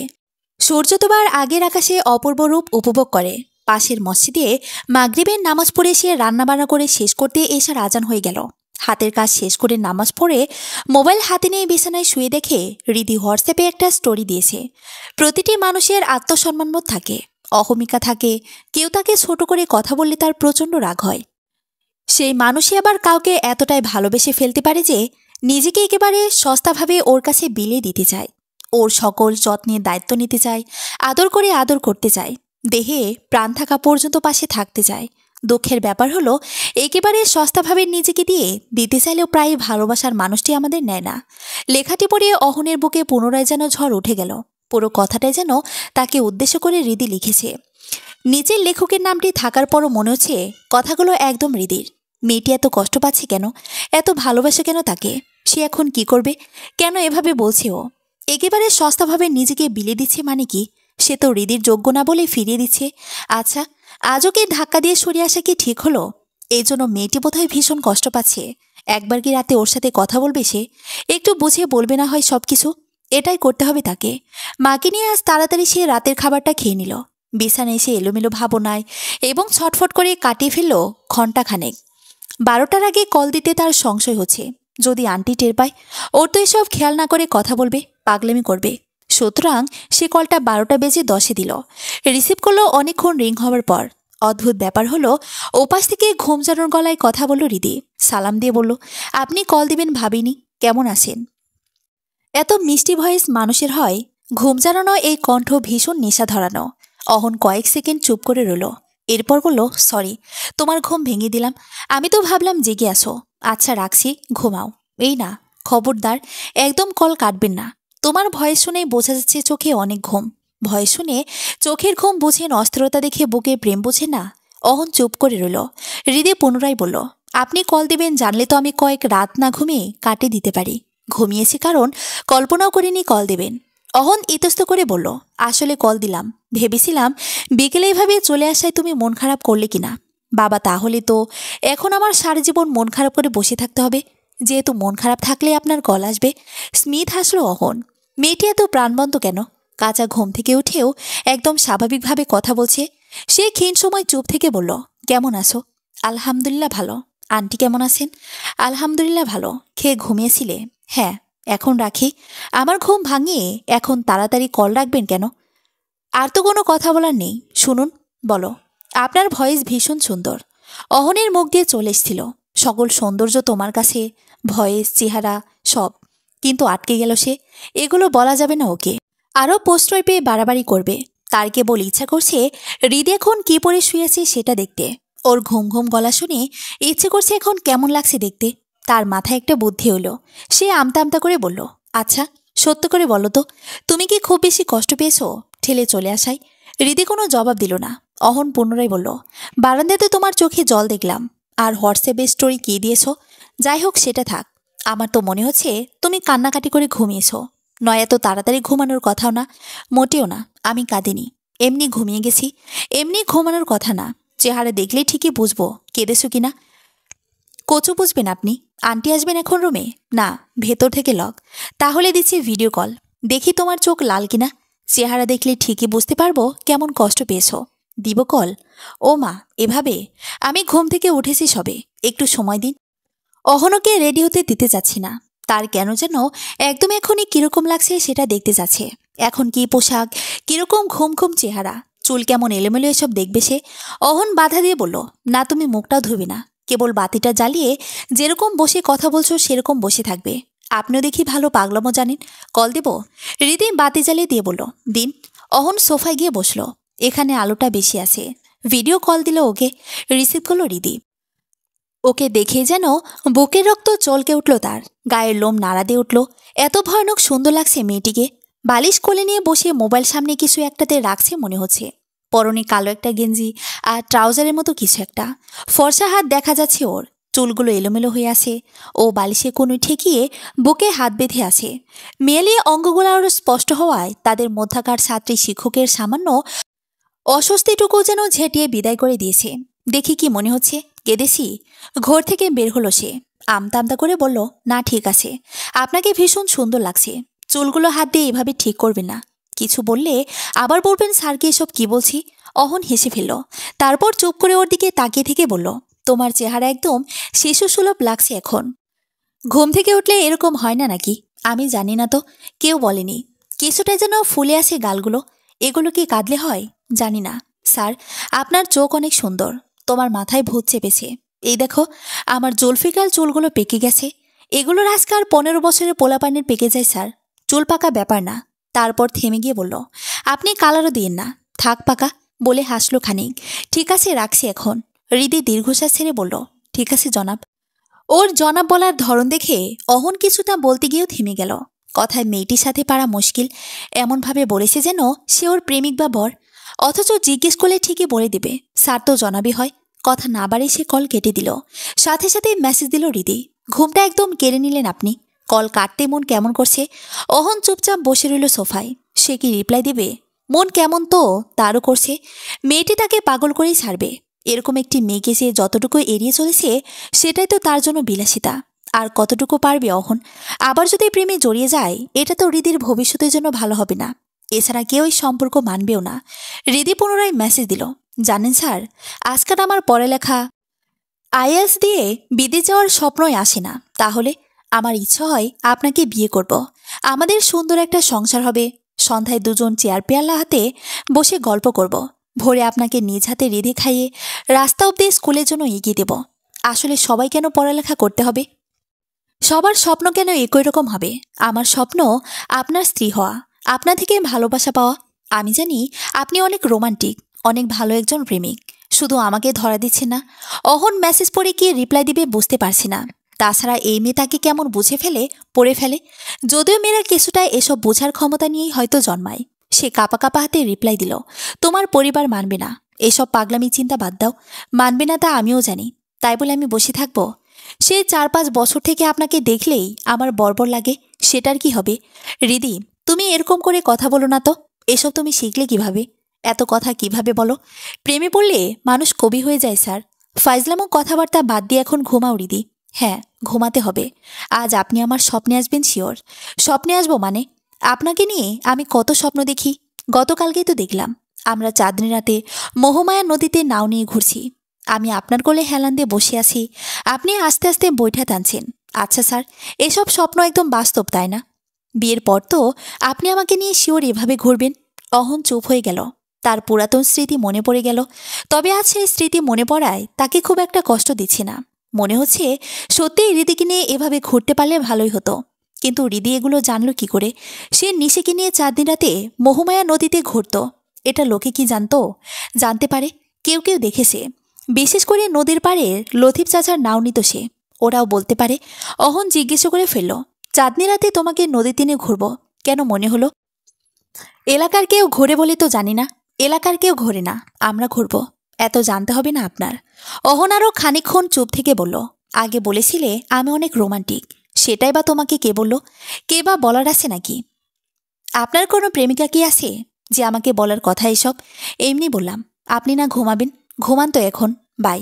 অহন বুঝতে পারছে হৃদি কিছু একটা লুকাচ্ছে। তবুও কথা না বাড়িয়ে সে সত্যিই ঘুমাতে চলে গেল। নিজের বোকামির জন্য হৃদির নিজের চুল নিজেই ছিঁড়তে মন চাচ্ছে। কি থেকে কি বলা শুরু করেছিল সে? স্যারের সম্পর্কে এগুলো জেনেছিল নীলার কাছে। ওদের বাড়ি স্যারের বাড়ির পাশেই। যদিও নীলা অনার্স পড়ছে এখন শহরে থেকে, ওরা এখন গ্রামে থাকে না। নীলা স্যারের কাছে ক্লাস 9 থেকে পড়তে যেত। দুজন ক্লাসমেট হওয়ায় নীলা স্যারের সম্পর্কে নানান গল্প করত। চাঁদনি রাতে নদীতে ঘুরতে যাওয়ার ঘটনাও সে ওর কাছ থেকেই শুনেছে। স্যার তার স্ত্রীকে অনেক ভালোবাসেন সেটাও বলতো। তাছাড়া স্যারের স্ত্রী এভাবে হঠাৎ মারা যাওয়ায় এলাকায় অনেক আলোড়ন তুলেছিল। সকলেই ভীষণ কষ্ট পেয়েছিল। মুখে মুখে গ্রামের মানুষ তাদের ভাষায় গল্প করত।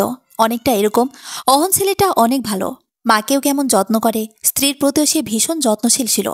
ওর স্ত্রী প্রেগনেন্ট যখন ছিল নিজ হাতে রেঁধে নিজে মুখে তুলে খাইয়ে দিত। কেউ তাদের বাড়িতে গেলে ওদের আচার আচরণ, একজন আরেকজনের প্রতি শ্রদ্ধা, ভালোবাসা দেখে খুবই অবাক হতো। কেননা গ্রামগঞ্জে এরকম দম্পতি দেখে কেউ অভ্যস্ত ছিল না। গল্প করতেন হৃদির মা সুলতানা বেগমও। আহারে, এত কম বয়সে ছেলেটা বউ হারাইল। খুব নাকি কেঁদেছে। মাসের পর মাস কারো লগে কথাই বলেনি। সবার মুখে এসব শুনে হৃদিরও ভীষণ কষ্ট হতো।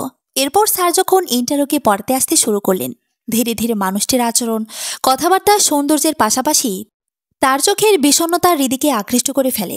মনে হতে থাকে উনি বিবাহিত হলেও একজন প্রকৃত প্রেমিক পুরুষ, যে নারীকে প্রকৃতির সম্মান দিতে জানে, যত্ন করতে পারে, ভালোবাসতে পারে। এরকম একজন জীবনশৈলী তার হলে কি ভালো হতো না? এভাবে রীতি ক্রমশই প্রেমে পড়ে যায় মানুষটির। ঘুমোর একটু দেরিতেই আজ এলো। তবু উঠল 9টার আগে। তাড়াতাড়ি ফ্রেশ হয়ে নাস্তা করে বারান্দায় চলে গেল। খুবই দ্রুত করল সবকিছু। অহন স্যারের দেখা পেল 9টা 45-এ। গেটের সামনে দিয়ে যাওয়ার সময় দুজনের চোখাচোখি হলো। মুচকি হাসলেন অহন স্যার। সেও হাসি ফিরিয়ে দিল। মনটাই যেন ভালো হয়ে গেল রীতির। স্যার এখন গেট পেরিয়ে চলে গেছেন। পিছু থেকে দেখছে রীতি।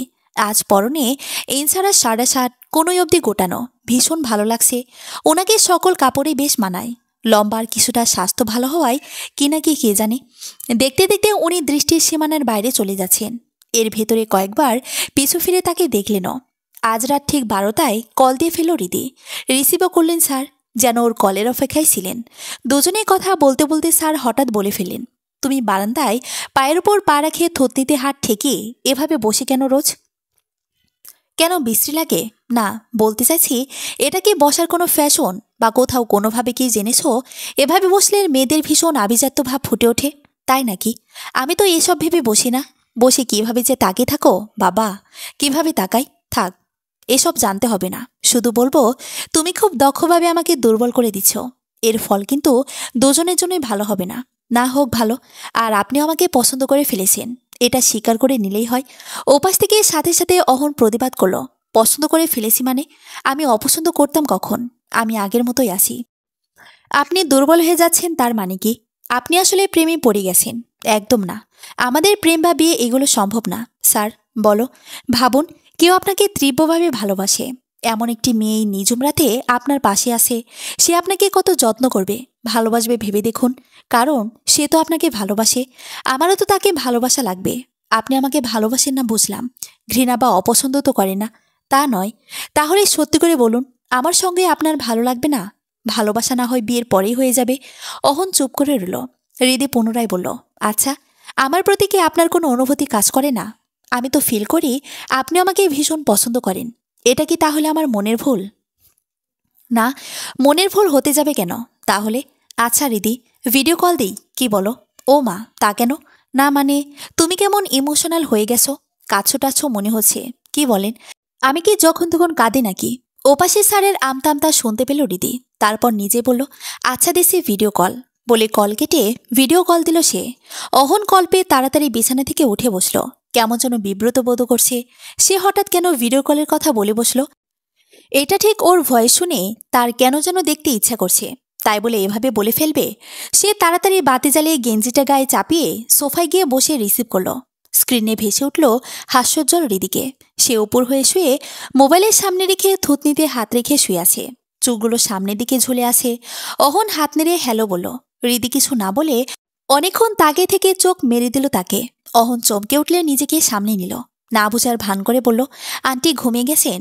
হৃদি এবারও কিছু না বলে ক্ষীণ সময় তাকিয়ে বলল, লাভ ইউ জনাব, প্রচণ্ড ভালোবাসি আপনাকে। অহনের তো ভালো লাগছে ওর এই কাজগুলো। সে কৃত্রিম রাগ দেখানোর যথেষ্ট রসদ মন থেকে জোগাড় করতে পারছে না। তার কেমন চেহারায় হাসি ছড়িয়ে যাচ্ছে। যতটুকু পারা যায় কথাগুলো এড়িয়ে যাওয়ার চেষ্টা করছে অহন, কিন্তু ওর সৌন্দর্য কি এড়ানো সম্ভব? বারবার হৃদির চোখের মায়ায় হারিয়ে যাচ্ছে। ও যখন অবাধ্য চুলগুলো সরিয়ে নিয়ে কানের গজে দেয়, তখন সে শ্বাস নিতে যেন ভুলে যাচ্ছে। হৃদির ঠোঁট, শিশুসুলভ মায়াবী চেহারা, এগুলো তাকে চম্বুকের মতো আকর্ষণ করে। একটু আগে যে রীতি চোখ মেরে নিজেই লজ্জা পেয়ে হেসে মুখ বিছানায় লুকিয়ে নিল। কি যে ভালো লেগেছে অহনের। তার ভাবনায় ব্যাঘাত ঘটালো হৃদির মধুর ডাক, স্যার। কি? ফিসফিস করে হৃদি বলল, ভিডিও কলে যেভাবে আমরা শুয়ে তাকিয়ে আছি, বিয়ের পর রাতে আমরা এভাবে শুয়ে একজন আরেকজনকে দেখে দেখে গল্প করব। অহনের বুকে তোলপাড় শুরু হয়, গায়ে কাটা দেয়। সত্যি কি এরকম কপাল আছে তার? এই মিষ্টি মেয়েটি সত্যি তার স্ত্রী হতে পারে? তার চুপ থাকা দেখে হৃদি পুনরায় বলল, অবশ্য আপনি যদি বিয়ে করেন তারপর হয়তো আমাকে পছন্দই না, তাই সব স্বপ্নের আশা করাও বোকামি। পছন্দ না হলে ভিডিও কলের কথা বলতাম না হৃদি, বলে থেমে গেল অহন। হৃদি নিজেকে এভাবে ছোট করে কথা বললে অহনের কেমন মাথা ঠিক থাকে না আজকাল। হৃদি মুচকি এসে বলল, তার মানে পছন্দ করেন?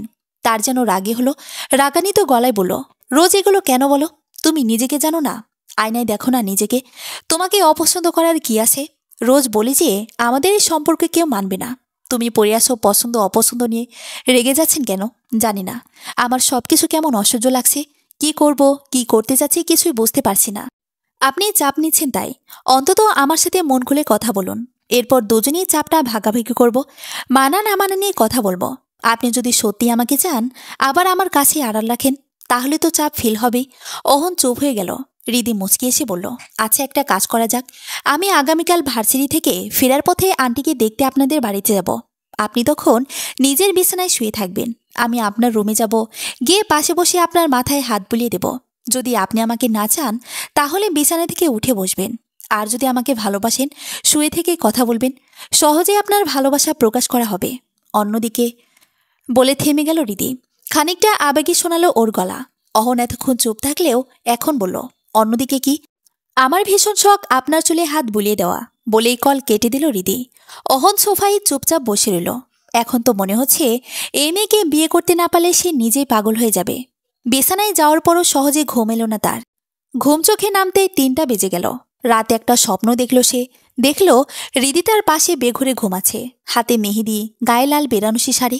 ওকে দেখতে এত মিষ্টি লাগছে যে যে বাতি জ্বালিয়ে গায়ে হাত দিয়ে তাকিয়ে আছে। চোখ সরাতে পারছে না। হঠাৎ ফজরের আজান হয়। হৃদির ঘুম ভেঙে যায়। তাকে এভাবে তাকিয়ে থাকতে দেখে কাঁচা ঘুম থেকে উঠে হাত মুখ ধুয়ে ফিক করে হেসে উঠল, যেন সে ঘুমেই ছিল না। এরপর সত্যিই ফজরের আজান হলো। ঘুম ভেঙে গেল অহনের। উঠে বসার পর তার নিজেকে পাগল পাগল লাগছে। টেবিল থেকে গিয়ে গ্লাসে জল ঢেলে খেয়ে আবার এসে ঘুমিয়ে গেল। বিকেল 3:30টায় অহনদের বাড়ির সামনে এসে হৃদি রিকশাকে থামাতে বলল। ভাড়া চুকিয়ে এসে সোজা সাজেদা বেগমের রুমে ঢুকে সালাম দিল সে। তিনি ফোনে কার সাথে যেন কথা বলছিলেন। বসতে বললেন তাকে। ফোন রাখার পর বললেন, কেমন আছো মা? এতদিন পর আইতে মন চাইল। হ্যাঁ আন্টি, ওই দিন হঠাৎ ফোন আসায় চলে গেলাম, তাই আজ মনে হলো দেখে যাই আপনাকে। ভালো করছো আসছো। তোমার মা কেমন আছে? জি আলহামদুলিল্লাহ ভালো।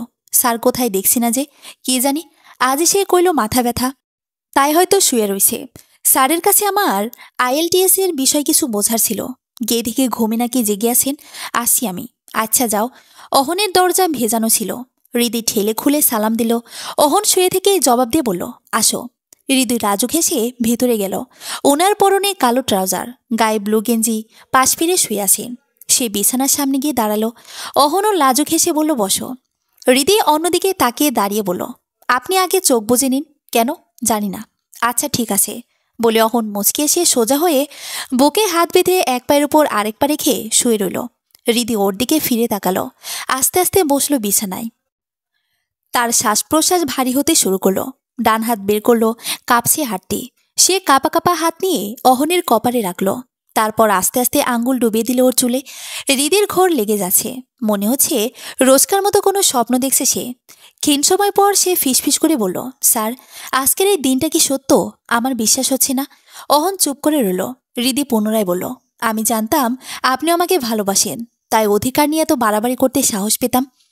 অহন চোখ খেলে পাশ ফিরে ওই হাতটি নিজের হাতে নিল। তারপর হৃদির দিকে তাকিয়ে বলল, তোমাকে ভালো না বেশি তো পারা যায় না। তোমার মিষ্টি মিষ্টি কথা, হাসি, সুন্দর চোখ, ঘন কালো চুল, মায়াবী চেহারা, এই সব কিছুর জন্য প্রেমে পড়তে আমি বাধ্য হয়েছি। হৃদির চোখে জলে ঝাপসা হইল। সে এক হাতে মুছে নিয়ে অশ্রু চোখে হেসে বলল, ভাববেন না আমি শেষ কাঁদনে। চোখে জল আসছে কারণ আমার কাছে সবকিছু স্বপ্ন মনে হচ্ছে। সবই বাস্তব ম্যাডাম। একটা চিমটি দেন না হাতে প্লিজ।